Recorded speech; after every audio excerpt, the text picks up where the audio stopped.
Injil suci menurut Yohanes. Pada hari raya orang Yahudi, Yesus berangkat ke Yerusalem.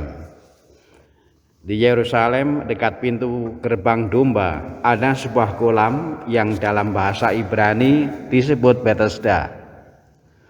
Serambinya ada 5, dan di serambi-serambi itu berbaring sejumlah besar orang sakit. Ada di situ seorang yang sudah 38 tahun lamanya sakit. Ketika Yesus melihat orang itu berbaring di sana, dan karena ia tahu bahwa ia telah lama dalam keadaan itu, berkatalah ia kepadanya, "Maukah engkau sembuh?"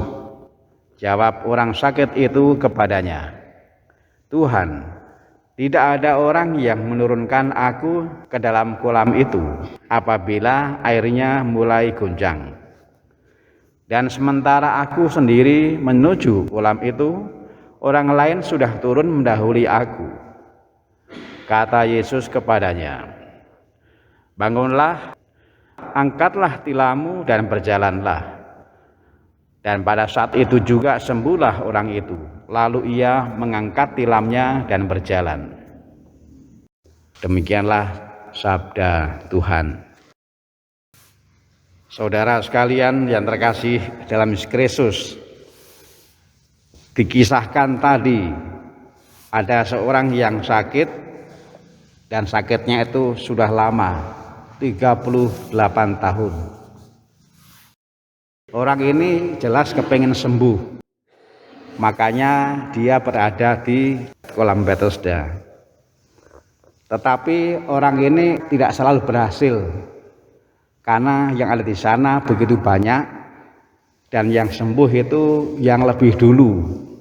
Kecipratan air yang dalam kolam Betesda itu diobok-obok oleh malaikat sehingga bergelombang. Nah, orang ini selalu kalah sama orang lain, maka enggak sembuh-sembuh.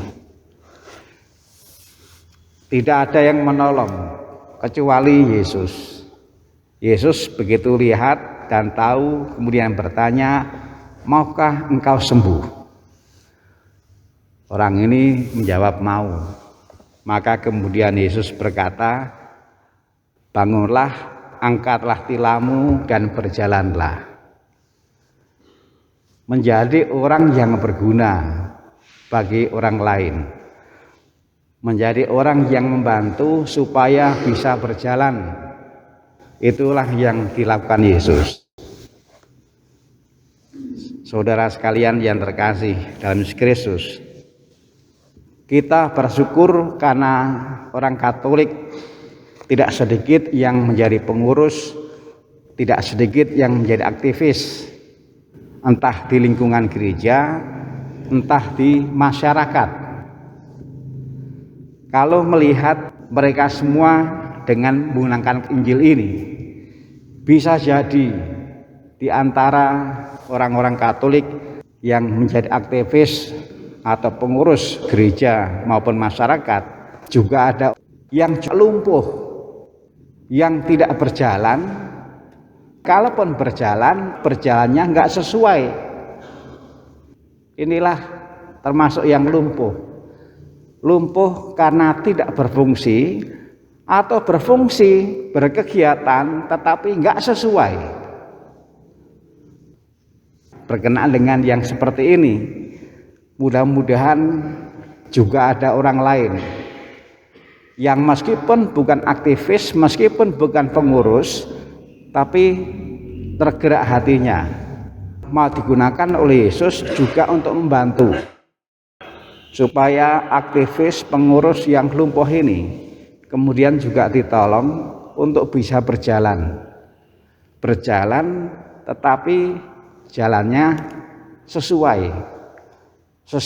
yang diharapkan oleh gereja, sesuai dengan yang diharapkan oleh masyarakat. Tuhan memberkati.